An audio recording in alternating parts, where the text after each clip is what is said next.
Quando eu era criança, eu e a minha irmã éramos crianças e a gente ainda dividia o mesmo quarto. O meu pai e a minha mãe costumavam a ler as histórias da Bíblia para nós.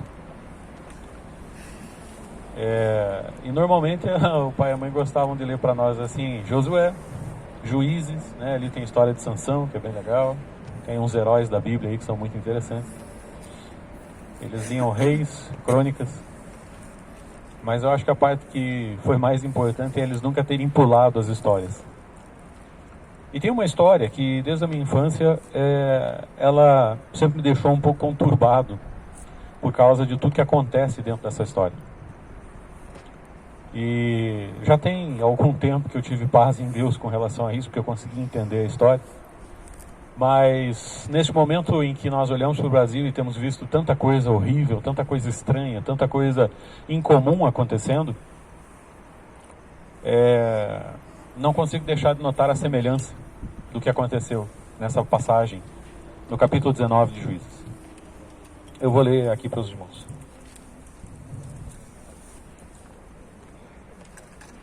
Naqueles dias em que não havia rei em Israel, houve um levita que, peregrinando nos lados da região montanhosa de Efraim, tomou para si uma concubina de Belém de Judá.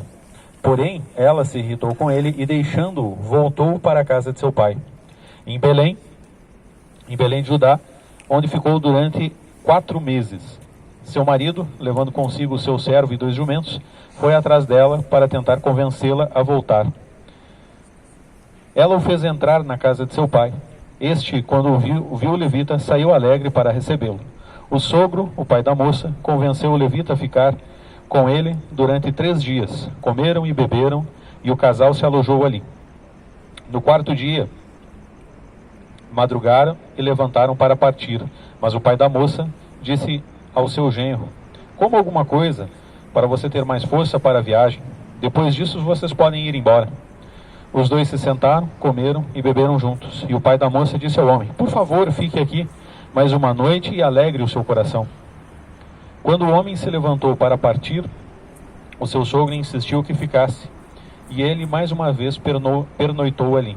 No 5º dia, ele se levantou de madrugada para partir, mas o pai da moça lhe disse: coma alguma coisa, fiquem até o entardecer.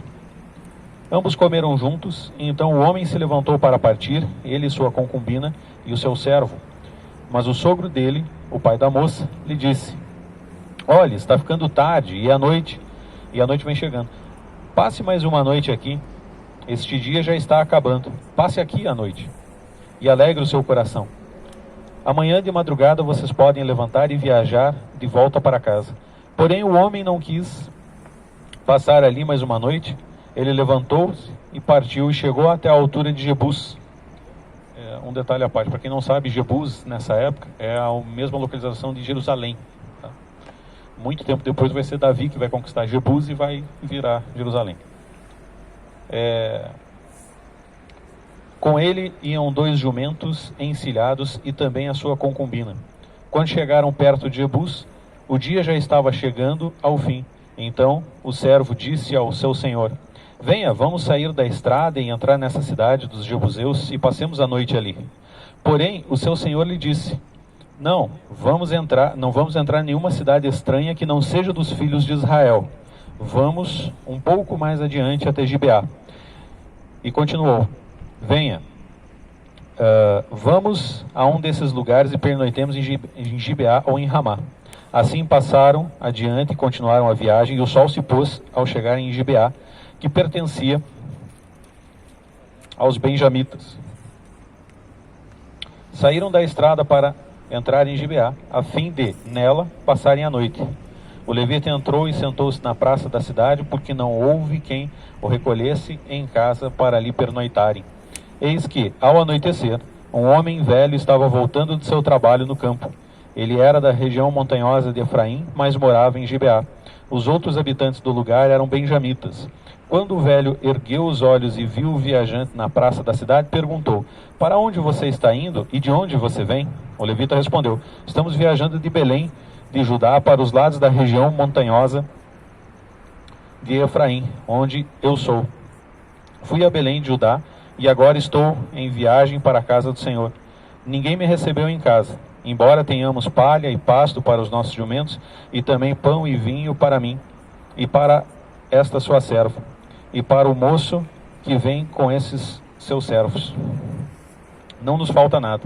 Então o velho lhe disse: que a paz esteja com você. Tudo o que lhe vier a faltar, fique em meu encargo.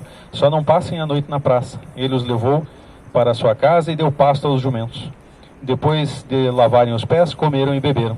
Enquanto eles se agradavam, eis que os homens daquela cidade, homens malignos, cercaram a casa e começaram a bater na porta. E disseram ao velho, o dono da casa: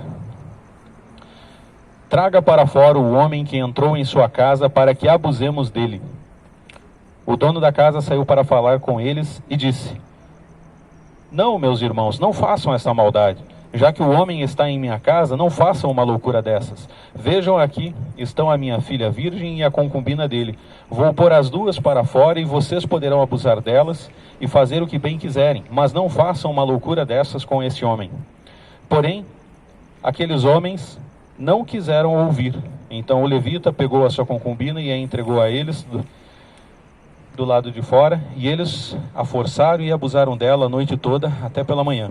E quando estava amanhecendo, eles a deixaram. Ao amanhecer, a mulher veio e caiu à porta da casa do homem, onde o seu senhor estava hospedado. E ali ela ficou até clarear o dia. De manhã, quando o seu senhor se levantou e abriu a porta da casa para continuar a viagem, eis que a mulher, sua concubina, jazia à porta da casa, com as mãos sobre a soleira. Ele disse: levante-se, vamos embora. Porém, não houve resposta. Então o homem a pôs sobre o jumento e foi para sua casa. Chegando em casa, pegou uma faca, cortou o corpo da concubina em 12 pedaços e enviou os pedaços para todas as regiões da terra de Israel. Todos os que viram isso diziam: nunca se fez uma coisa dessas, nem se viu nada semelhante desde o dia em que os filhos de Israel saíram da terra do Egito até o dia de hoje. Pensem nisso, discutam entre si e digam o que se deve fazer. Como vocês podem ver, essa é uma passagem perturbadora do período de Juízes.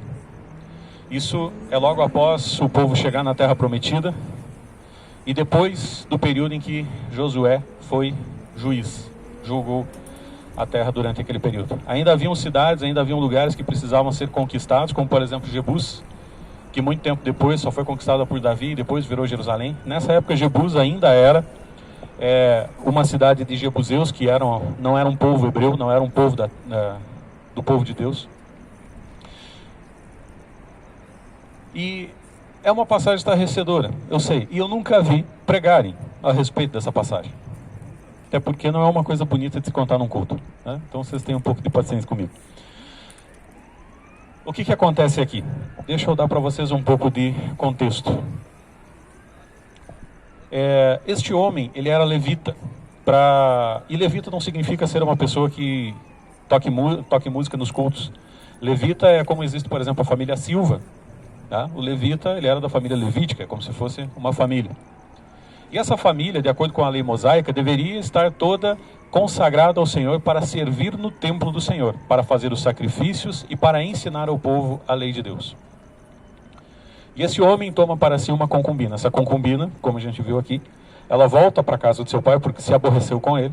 Na tradução brasileira de 1967, diz que ela adulterou e por isso voltou para a casa de seu pai. Num caso como esse, ainda mais casada com um levita, a lei levítica determinava que em caso de adultério, se tivesse sido pega em flagrante, ela deveria ter sido morta. Não sendo, ela deveria então beber água com cinzas e assim se tornaria estéril, né? Ou seja, havia consequências. Por isso, então, você consegue entender por que ela fugiu. Mas o levita queria ela de volta e ele foi atrás na casa do pai dela. Quando o levita decide não ir a Jebus ou ficar em Jebus, como o servo dele dá a ideia, é porque em Jebus era um povo que não era dos dele. Não era um povo pacífico com relação a Israel, com relação aos hebreus. Por causa da lei, dentro do povo hebreu, qualquer hebreu que visse um levita tinha a obrigação moral e religiosa de acolher esse levita.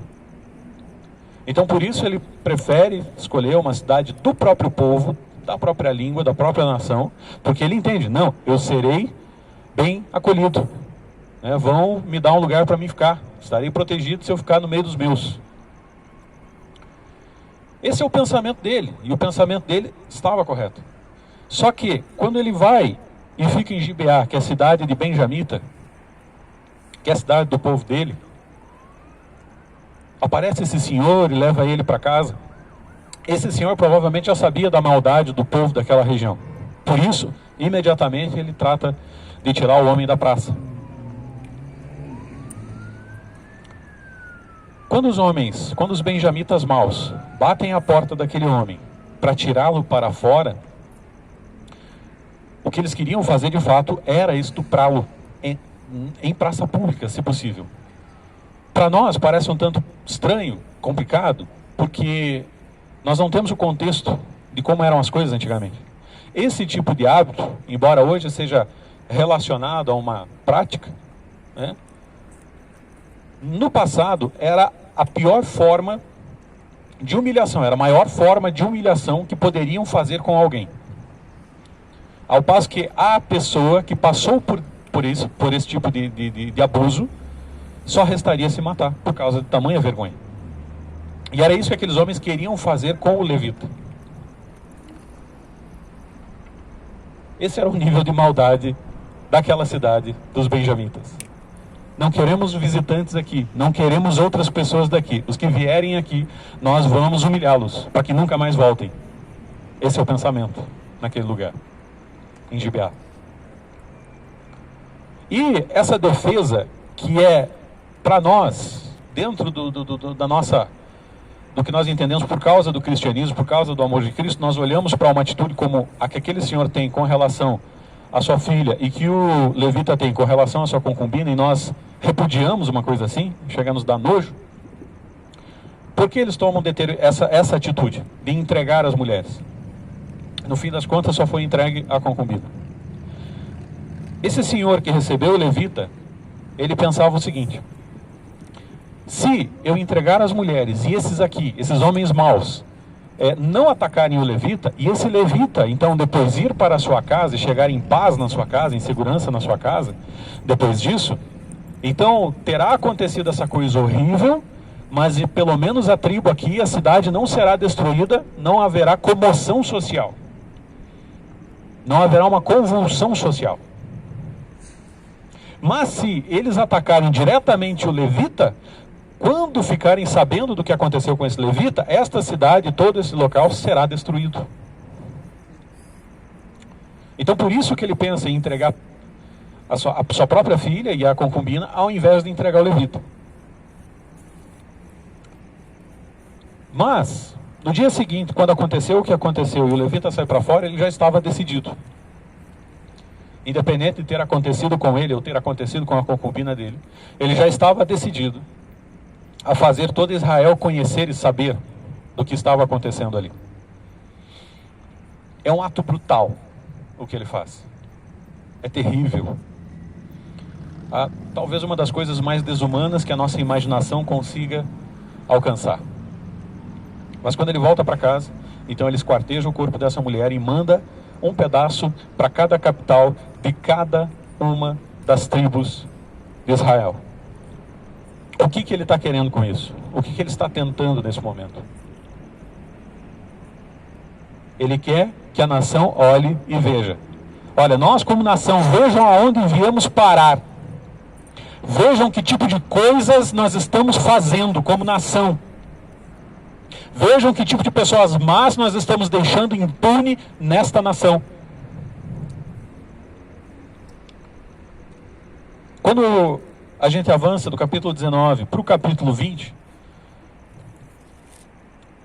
aqui eu só vou avançar os primeiros versículos, que o resto da história vocês podem ter uma ideia.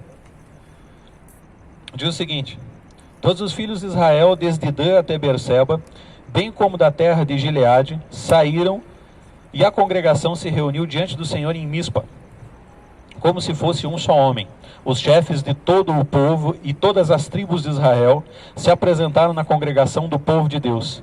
Havia 400.000 soldados de infantaria, que puxavam da espada. E os filhos de Benjamim ouviram que os filhos de Israel haviam se reunido em Mispa. Os filhos de Israel disseram: conte-nos como aconteceu essa maldade. Então o levita, marido daquela mulher assassinada, disse...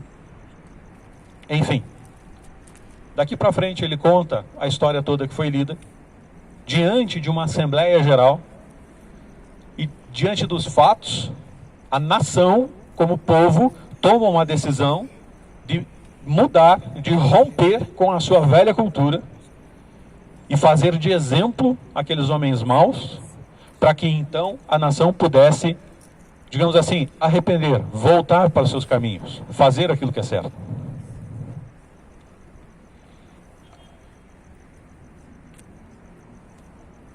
O que eu quero trazer com isso aqui? Eu não quero deixar você só perturbado, eu quero trazer uma solução aqui.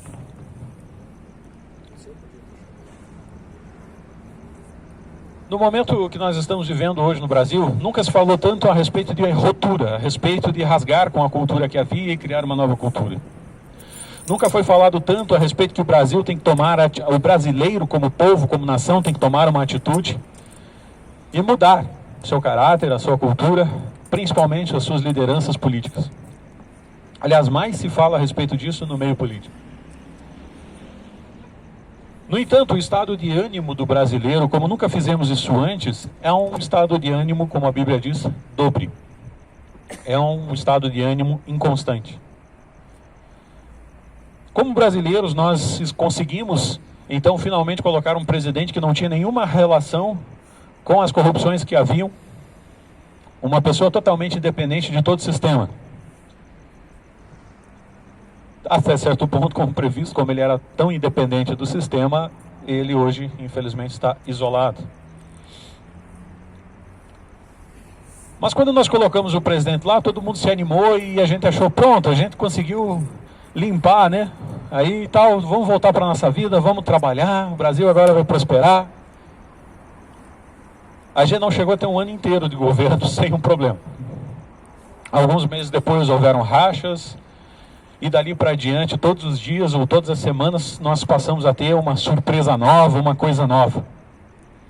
E todos aqueles que antes estavam animados desde 2016, e depois se animaram mais em 2018 com as eleições, com um Brasil novo que estava surgindo, porque estávamos escolhendo um novo presidente, uma coisa nunca vista no Brasil, né? Alguém que não tivesse uma relação grande com o resto do Congresso e não tivesse uma relação com as corrupções do STF.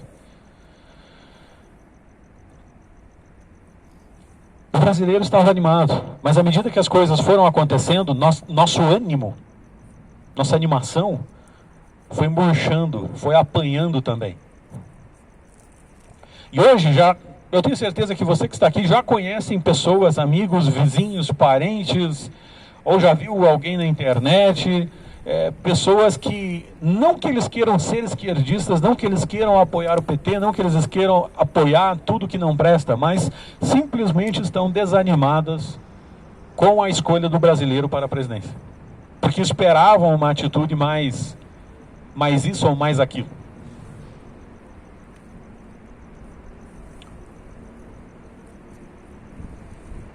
Então começou a se falar muito a respeito da Revolução Cultural. Houveram organizações aí que se organizaram e começaram a trazer muitas informações para nós a respeito do Brasil que nós nem lembrávamos mais porque elas haviam sido adulteradas.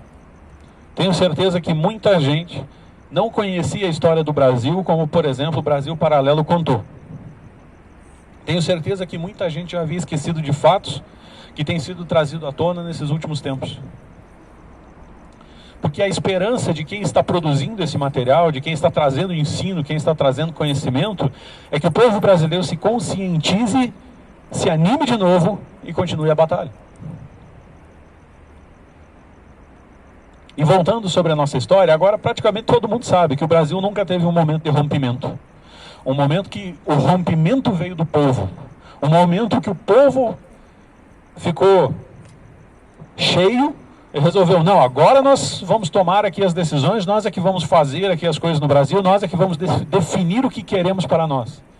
Infelizmente não aconteceu isso no nosso povo, na nossa nação. E em termos infelizmente, em termos de caráter, de ética, principalmente na questão cultural, nós falhamos muito. O brasileiro tem sim uma fundação cristã, que vem pelo catolicismo. Mas infelizmente o brasileiro não teve uma construção virtuosa na sua cultura como um todo. E por isso estamos sofrendo agora. Uma das coisas que eu mais tenho escutado nesse meio intelectual é pessoas dizendo: nunca houve uma coisa como o Brasil, ou nunca aconteceu na história uma coisa parecida. Mas eu enxergo na Bíblia coisas parecidas. Eu enxergo na Bíblia padrões que são praticamente iguais. A cultura do brasileiro vem da miscigenação dos deportados de Portugal com os índios daqui, que não conseguiam viver em sociedade. Eram clãs que viviam se matando e que deram glória a Deus quando viram uma caravela chegar, que poderiam ser aliados, que poderiam pelo menos manter eles vivos. Essa é a fundação do Brasil. Infelizmente gerou uma cultura de um povo que não tem virtude praticamente. Mas eu conheço uma outra nação, eu conheço um outro povo que também passou por esse tipo de problema também. O povo hebreu, por mais que tenha sido criado da semente de Abraão, também foi um povo sem virtude. Também foi um povo que passou por maus bocados por causa dos seus maus hábitos. Quando Moisés finalmente consegue chamar o povo e dizer para eles que a liberdade é mais importante do que pepinos e cebolas, quando ele consegue finalmente botar o povo num lugar separado daquela velha cultura, para que então ele possa ensinar a cultura do próprio povo, reconstruir a tradição do próprio povo, então aquele povo faz todo tipo de coisa errada. Aquele povo faz tudo que não podia. Ao passo que o próprio Deus vira para Moisés e diz: olha, Moisés, eu prometi, pela fidelidade da minha palavra, eu lhes darei essas terras, e vocês se estabelecerão como nação.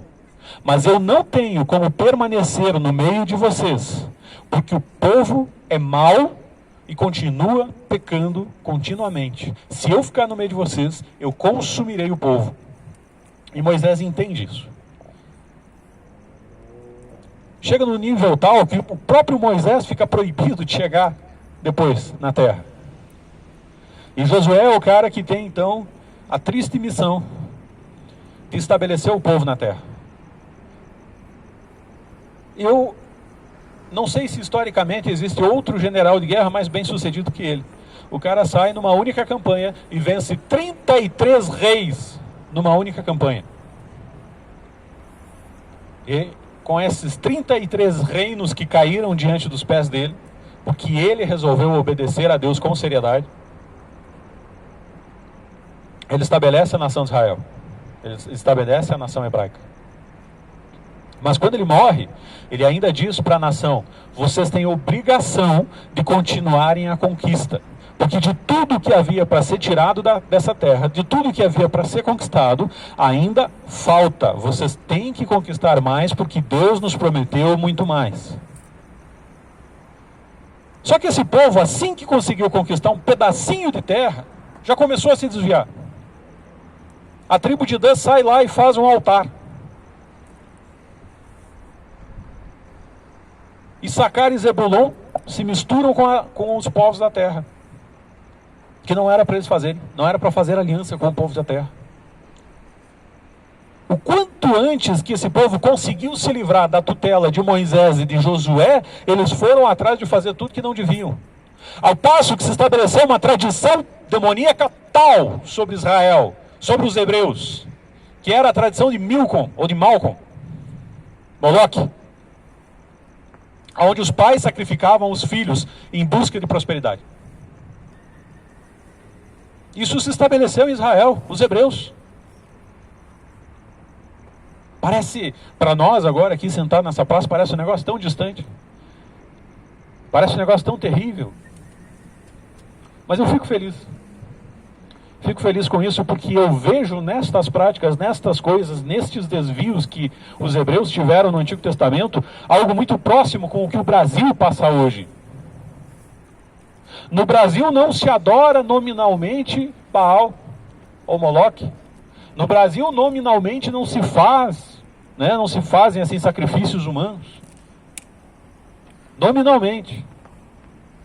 Mas infelizmente hoje o tráfico de órgãos no Brasil é tremendo, é imenso. Na região do norte, na ilha de Marajó,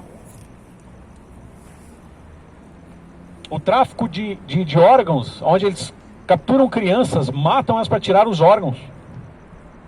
Veja se isso não é comparado a sacrifício a Moloque. Tudo isso é por dinheiro. A mesma coisa que eles faziam na antiguidade se faz hoje aqui no Brasil, nesta terra. Sem falar da prostituição, sem falar a respeito da criminalidade, da violência. A violência é terrível, a perversão tal como essa que acontece aqui. Como essa que aconteceu nesse conto que eu passei para vocês, nisso que aconteceu aqui na história, no passado dos hebreus. Isso acontece no Brasil e infelizmente não é pouco. Bandido que rouba, que mata, que estupra. Tem as centenas, aos milhares pelo Brasil. Por dia, por semana, por mês. E o brasileiro passa aqui, acomodado. Aquele povo naquela época estava acomodado. Aquele povo naquela época estava feliz de ter conseguido um pedacinho de terra para então começar em tese, viver em paz. E veja a situação em que eles viviam. É a mesma situação que nós vivemos hoje. É a mesma situação que nós como Brasil passamos hoje. Aquele povo de duro coração, que vivia pecando contra Deus, é como nós hoje. Para eles, como você pode ver aqui, não, se fosse com o vizinho não tinha problema, não era com ele, então ele estava em paz. Se fosse com o outro, não era um problema, porque então com ele não haviam mexido. Se fosse com o próximo, não tinha problema, porque pelo menos com ele não havia sido mexido. Para que os benjamitas naquela época chegassem a esse nível em que foi denunciado, para que daí então o povo tomasse uma atitude, significa que eles já haviam de uma cultura de muito tempo de impunidade. Para que uma nação consiga se desviar a tal ponto, onde a mortandade, o estupro, o tráfico de órgãos se torne mais um problema na nação, a impunidade tem que reinar. Infelizmente, esse é o tempo que nós vivemos. Esses são os dias que nós vivemos.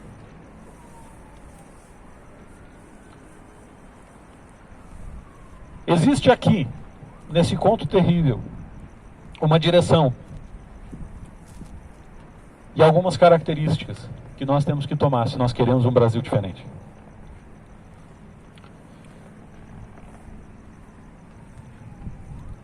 A gente vai ter que se indignar, não basta se indignar apenas, mas a gente já indignado com a situação, vamos ter que nos dignar a botar a mão nessa sujeira e esfregar na cara da nação os seus problemas. Se não fizermos isso, não haverá uma mudança, não haverá comoção social suficiente para que a nação tome uma atitude e mude os rumos culturais e políticos dessa nação. Quem fará isso? A modelo do que está escrito? O levita fará isso. E naquela época o levita era aquele que era consagrado ao Senhor. Era aquele que estava separado para viver de acordo com os preceitos de Deus. A modelo de hoje eu digo, quem fará isso? Aquele que entende que a virtude é mais importante do que seu próprio bem-estar. Aquele que entende que a justiça, que a liberdade são virtudes muito mais preciosas do que essa paz falsa em que nós vivemos. Esse é um chamado de Deus. Esse é um chamado de Deus para todos aqueles que querem um novo Brasil. Todos aqueles que querem sepultar essa velha natureza de Brasil e fazer nascer um novo Brasil. Infelizmente, nesse país, infelizmente, há muito tempo até, a nossa mensagem, a mensagem do Evangelho, a mensagem de Cristo tem sido deturpada de todas as maneiras, ao passo que as pessoas simplesmente confundem esse pacifismo, aliás, confundem a paz de Cristo com um pacifismo exacerbado, que não combina com o cristão. Se você observar, até mesmo no Novo Testamento, durante o período e a vida de Jesus e durante o período dos apóstolos e os cristãos que vieram depois, a desobediência civil é vocação do cristão. Cristão, no passado, praticamente poucos momentos, poucas vezes esteve de acordo com tudo. Só aconteceu isso quando o governo local ou geral estava pelo menos sujeito à vontade de Deus. Ou seja, quase nunca.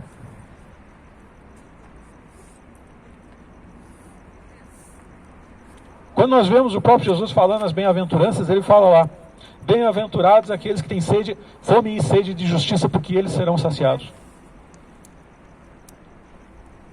Não quero deturpar nada, não quero deturpar o que a própria palavra diz, a própria exegese do versículo. Você pode entender muito bem que ali a justiça é o próprio Jesus, porque ele é a nossa justiça. Tá? Então, se você tiver sede de Jesus, você vai ser farto dele. Mas também não dá para excluir o outro lado, que significa que aquele que tem fome e sede de justiça persegue a justiça, custe o que custar, até encontrá-la. Aquele que verdadeiramente tem fome e sede de justiça, esse a perseguirá até encontrá-la. Essa é a vocação do cristão. Essa é a vocação dos filhos de Deus. Clamarem pela justiça. Erguerem as suas vozes como trombetas. Não se calarem e não se deter. E contar à nação os seus pecados. E dizer à nação as suas más escolhas. Essa é a nossa vocação. Posso orar por um momento com vocês? Senhor Deus e Pai, nos reunimos novamente aqui diante do Senhor, como irmãos em Cristo, Senhor. Como igreja do Senhor aqui, a céu aberto. Nós suplicamos diante do Senhor, pelo Teu Espírito Santo, que o Teu Espírito Santo, Senhor, convença cada homem e mulher nessa nação a respeito do pecado, da justiça e do juízo. Eu peço, Pai, que o Senhor venha reavivar o coração daqueles que se entenderam em algum momento chamados por Cristo, chamados pelo Senhor, e que o Teu Espírito Santo leve o entendimento a esses corações, leve o entendimento a esses homens e mulheres, Senhor. Que a vocação do cristão é clamar pela justiça, que a vocação do cristão é fazer reinar a Tua vontade na terra, que a vocação do cristão é viver pelos preceitos do Senhor e espalhar esses preceitos por essa terra, que a vocação do cristão é reproduzir na terra a Tua vontade como ela é concebida no céu, Pai. Em nome de Jesus, Senhor, eu peço, Senhor, que o Teu Espírito Santo venha chamar, que o Teu Espírito Santo venha trazer para fora de seu conforto, para fora de suas casas, todos os jovens da geração de 80, 90 e 2000, Senhor, para que eles venham lutar essa batalha, porque essa batalha é nossa. O Senhor levantou a geração passada, o Senhor levantou a geração 50, 60 e 70, Senhor, no tempo de agora, para que clamem por justiça, porque esta minha geração nunca viu o que é justiça, esta minha geração nunca viu o que é liberdade e a importância dela. Eu peço, Pai, que o Teu Espírito Santo nos ajude a aprender com os mais velhos, e que nós saiamos às ruas, e que nós venhamos a clamar por justiça, por paz e por liberdade nessa nação, Senhor, até que ela seja estabelecida, Pai, em nome de Jesus, Senhor. Amém. Amém.